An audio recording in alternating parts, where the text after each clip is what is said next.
Welcome to Tough Talks, where we talk about tough situations that are going on in the world of football. As an abuse-free social media app in Striver, it's time to just get our thoughts out, man. Let's go. Yes, sir. So yeah, like you say, we'll aim with these tough talks because we're an abuse-free platform. We can actually talk about these subjects that are quite tough. Just kind of talk about everyone's very opinionated. Football's a passionate game. That's why we love it so much. But sometimes passion kind of goes over, and we actually don't get to chat on social media about these topics properly. We end up just shouting at each other. So that's the idea. So the first episode, what we did, we're talking about England and how Southgate has made the squad. The new squad has come out now. There's players that have been dropped, 7 to be exact. And who are they? Do you know the players that have been dropped? I do, mate. I do. So I think there's a mixed bag about it. What do you think he was trying to do with this squad? Do you think he's sort of quite balanced between youth and experience? What do you think he was trying to achieve with this team?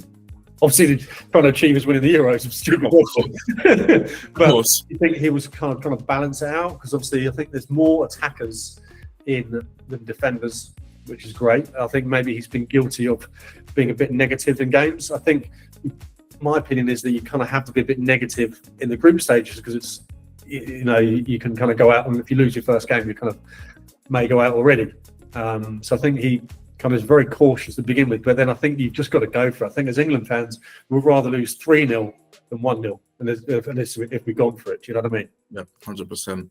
And I do believe Gareth Southgate has actually changed how he's set up in the squads, because beforehand, we were seeing people like Calvin Phillips and Henderson and these people that, they didn't go into the tournament with the best of form, but now he's including younger players, he's including players that have been shining for their clubs, Adam Wharton, Kobe Mainu. Like, these players they're serious, they've broken out into their teams and they're playing really well, and I think he's kind of changed the way that he's operated with that kind of stuff. But let's talk about the players. Let's talk about the players that didn't make the squad, because it's a tough subject. And obviously, it's great to see a club like Crystal Palace having the most players represented. Palace have got 4 players more than anyone else. So I live in Brighton, so I need to be a little bit careful about what I say. The first shout out to Palace for getting those 4 players in, and obviously young players as well. So fantastic. Arsenal next as well with 3. There you go. Chelsea, I think they've all got sent home. See, first player that missed out was James Trafford, the Burnley goalie, young keeper, 21. I think he had 12 clean sheets, and what was obviously a really tough season for Burnley. So they were down the bottom for most of the time last season. And Raya for Arsenal got 16 clean sheets. There's only 4 less in a much stronger Arsenal team, right? Yep, 100%. It's true. Won the Golden Glove as well, so there's not a large gap. It's not a large gap. No, man. So I think that's kind of understandable. So I think you can kind of understand that. But I think it's obviously a good experience for him to be in the squad, get that experience in England, because he looks like a future star for us. So that's great for him. Jared Braithwaite. What do you reckon of Jared Braithwaite? I really think he should have gone. Because he started what, 41 appearances. He's played 41 games in all competitions for Everton. Like, coming on loan from PSV, like, he just came back on loan this season, and he's really set himself into the squad. Like, showed that he's capable of being a Premier League defender. He's got so many clubs interested in him, and he's a tall player. We don't have those tall players in the defense, those dominant players now. And I think Jared Braithwaite will be a big mess. But again. I think defenders is one of those positions that you have your back. Obviously, he goes normally back 3, so you have your back 3, and it's not really an area you mess around with too much. Do you know what I mean? You kind of want the goalie and the 3 defenders to kind of be the same. They trust each other. You don't want to really be moving around and tinkering with that too much, do you? No, you don't. But then again, like, we do need to prepare for future tournaments. We've got obviously the World Cup coming up very soon after the Euros, so it's a thing where we need to get those players experienced, as Southgate's doing with Wharton, Mainu, bringing those players in. So they've been really good. Let's not lie, they've been really good. So they do deserve their place. But it's also a thing where they need to get that experience for the big tournaments. Because remember, I do believe this is Southgate's last tournament as England manager. Yeah, I think you're right. those players getting those players in for the experience for the new manager to come in and hopefully do something. It's a big miss for Brentford, in my opinion. Yeah, well, do you think he's kind of going for it now? Obviously, he's been sort of told, we've spoken about it being negative in previous tournaments. Do you think he's like going, right, I'm going to show you that I'm not negative? And he's won, because we've got, I think was 9 or 10 forwards and 8 defenders, 7 or 8 defenders. Obviously, you've got Trent Alexander-Arnold that can play midfield or defence. Yeah. But do you think he's just going to go for it this time? No, I do believe so. This is obviously his last tournament. Like, he has to go all out. He's taken England to another level. It's not bad what he's done, I guess, but it's just that we have the players to genuinely go and win tournaments, and now now it's probably his last chance to show that he can do that kind of thing. So yeah, I do think he's going to go full throttle. I do think that it's going to be more attacking, more just better football to watch. I do believe so. None of that 5 at the back stuff anymore. Do you think so as well? No, I think he's going to go for it. So it seems like that with the options he has. I think he's I think he's just going to go for it. But I think it's the England job is probably the hardest or worst job in football, because you're damned if you do and you're damned if you don't, right? There must go. Do you know, I attack and we lose 2-0 and I get panned. We win 1-0 and we go through to the final of the Euros and I get panned. Do you know what I mean? There can be there's nothing you can do right. I guess if you're an England manager, there's always going to be someone to complain. So I think we're saying understand James Trafford, Jared Braithwaite. We think he'd probably been a good squad member to get the experience. So we think maybe question mark for him. Yeah, 100%. Next player that got dropped, James Maddison. Yep. You know, obviously we did see a heartfelt tweet that he put out there, and you know, he's obviously a good player, 100% a good player, worthy of being in the squad for sure. But if we're looking at how Southgate has decided to come into the new kind of way of building the squad in terms of form coming into the tournament, I wouldn't say Maddison's been on that kind of level. You know, at the start of the season, he was playing very well. Unluckily, got that injury, and it kind of just went downhill from there. 4 goals, 9 assists in the Premier League. For an attacking midfielder, probably the main focal point instead of battling with Son. Mm-hmm. I wouldn't say it's the best in terms of other midfielders. What do you think of it? Yeah, I think we're just really lucky, and Southgate's really lucky. We've got so many forward players now that are banging form. You know, who would you leave out? If you're getting him, and I think Grealish is the same. We'll talk about Grealish shortly, but I think Maddison, could you argue that he kind of goes a little bit missing in the big games a little bit? I believe so. So yes, I mean, it's all well and good for us to say this. We're not privy to conversations or anything like that. In the England camp, we're just giving our opinion, and also this is free for everyone to give their own opinion as well. So I think I can kind of see Maddison, why he's been left out when you compare him. Do you leave Bellingham out? Do you leave Harry Kane out? Who do you leave out? But I think that's the biggest problem as well for him, especially because he plays in a position with Foden and Bellingham. These are people getting shots for Ballon d'Ors. Yeah. Like it's very difficult to see yourself as the third person behind them two. It's very difficult for him, and he'd have to really impress to be able to be brought in over other midfielders that are needed in other positions. Obviously, Mainu, Wharton, Rice. We need more players, obviously, on the defensive side of the midfield, because we already have Foden and Bellingham. So it's tough as well. Had another great season for him. 100%. It's tough. It's tough for Maddison, but we move, and hopefully he gets his chance. Hopefully he improves, and I do. But you mentioned Grealish. Yep, he'd also been dropped. Yeah, so he's not had a great season. 5 goals. I'm pretending like I've just remembered this stuff. We've got it written down here. So in 30 games, he's got 5 goals and 7 assists. So not a great season for him.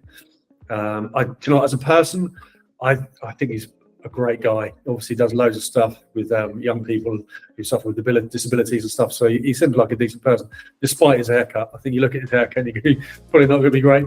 But he seems like a decent human being and just loves football. So disappointing. I imagine he's probably a great character to have around the dressing room and around the squad.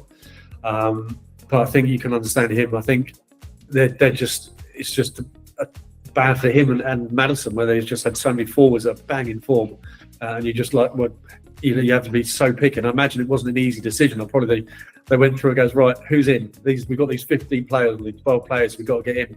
Who the hell are we going to drop? We drop Saka. Can't drop Saka. No, you can't. You can't drop my boy. Can't drop Ollie Watkins. You know, can't drop him. He's banging them in as well. You know, it's such a tough call. So I imagine it was like margins were so small about these guys going. I think maybe another season, a previous season, they would have gone because, you know, the competition wasn't as fierce. But it's great for us fans to have these discussions that we've got we're leaving out players like Grealish and Maddison because our squad is so strong. Yeah, no, it's really good. It's really good to be able to see that Southgate's having these dilemmas because it really shows obviously how far the country's come in terms of producing talent. And, you know, leaving Grealish and Maddison is kind of a big deal because they are great players. They play for big teams. One in Spurs, but Grealish, he's played in a treble-winning team, and he's getting dropped. It's crazy. But then again, obviously with Grealish, you know, playing in a City side, it's not great in terms of the stats to look at them. But I do believe that he's got quality that we do need. You know, being able to win fouls. It's just like in transition when, you know, we're going forward and a player makes a mistake, Grealish is the one most likely to bring a foul towards the team. So totally agree with you. I think he does well when the defence is under the cosh a little bit, and you need a bit of a break. He's a great one for just taking it, running out to the corners, running with the ball, get taken out, and calming it down a little bit. So yeah, totally agree with you on that one, mate. So I think Grealish, I think we can understand it, right? 100% understood. It's sad, but there's another tournament afterwards. Exactly, mate. And I think obviously these athletes have come up with not diversity. What's the word I'm looking for? They've come up with hard situations before, and that's what makes them great. You know, they take these situations, they take these knockbacks, and it makes them better. 100%. That's the mentality. Yeah, I was gutted. So yesterday I found out that our boy Harry Maguire, who obviously one of our ambassadors, I was gutted to see he was left out for him because I know he's just been working his butt off to try and get fit. Half injury he's had since April. And I think they've obviously just looked at it and gone, hey, if we take in defenders, we can't have one cross. That made him turn up. And I think he's probably going to recover too late. So he'll be 100% fit too late. But then obviously it's match fitness as well, isn't it? You know, it's level. But it's interesting. I've got one thing to say about that because obviously he's taken Luke Shaw. Luke Shaw hasn't played this year. I don't think he's played since February. So yeah, I think he was supposed to be fit for the FA Cup final, but he didn't make the FA Cup final.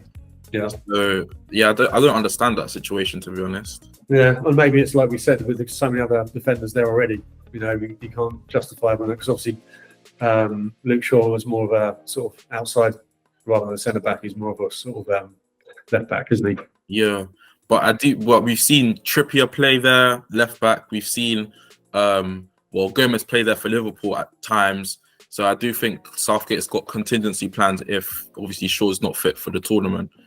But yes, it is. I do agree with you. It's quite obviously weird that Shaw's obviously being picked. But then again, he's our only pure. I don't think there's any other pure left back in the squad other than Shaw. Exactly, mate. Exactly. Totally agree with you.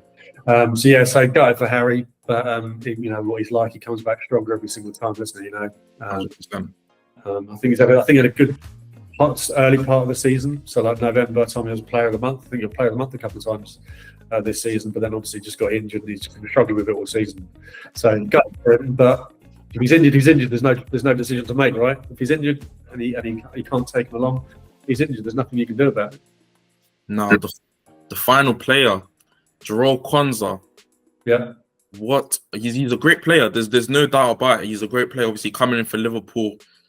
You know, they did have injuries throughout the season, and you know, Jarrell Kwanzaa's been the person Klopp looked to and said, "We need you now." Obviously, he was on loan with a club in League One. I'm not too sure which one. I don't remember, but you know, it wasn't the greatest loan, and he did come back into the Liverpool squad, showed his worth, showed what he is, showed that you know he can play in the big leagues, in the big games. He played against City at Anfield. in a 1-1 draw. These are the title-winning games in a title race. So to be able to withstand that pressure, it's good. It's good, but then again, he's left out of the squad. I think from my side of things, I don't know what you think, but my side of things, he's only played 8 games. Yes, he played with Liverpool. He's only played 8 games. And I think before managers have taken young players on, I remember probably before your time, but Rooney was taken on to, I think it was the World Cup or the Euros when he was about 17 or something. I was going, why are we taking such a young player? And Michael Owen as well, to give them this experience. And they've had obviously gone on to have unbelievable careers. So I think it's a balance. I think you've got to strike that balance of experience and then youth for next, like you said, the World Cup that's coming up. We've got to get that experience. But I think it's just a competition, right? It's like we said with Grealish and Maddison, it's in the position, and obviously he's only had 8 games. So what's really nothing really compared to when you've had someone like Foden who's been player of the season, Saka who's been an unbelievable season, Bellingham, you put them all in with this. Where do you think they're? Who do you have to leave out? I think you just have to be, like we said, the margins are probably so small. That's why he's left out. Yeah, it's very true. It's very true. Gareth Southgate's had a lot of big decisions to make for this summer.